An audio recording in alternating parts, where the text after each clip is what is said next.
drawing. So here's my little friend here. And let's see if he can try and cross this bridge with just a jump. Nope, he cannot do it. So I've got a little piece of paper here. Let's see if this can work.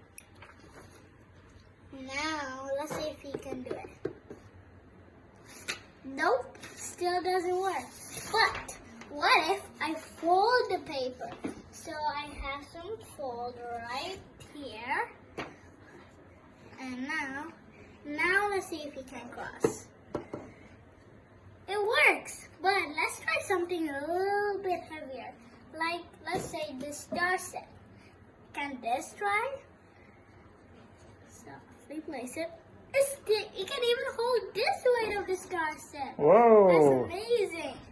So what is the science and technology behind The it? science and technology behind it is, if you can fold a piece of paper, it would be more stronger than usual. Yeah, correct.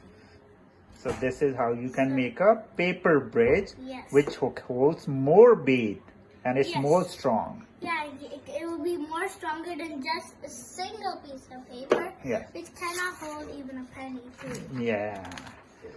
So bye. So bye guys.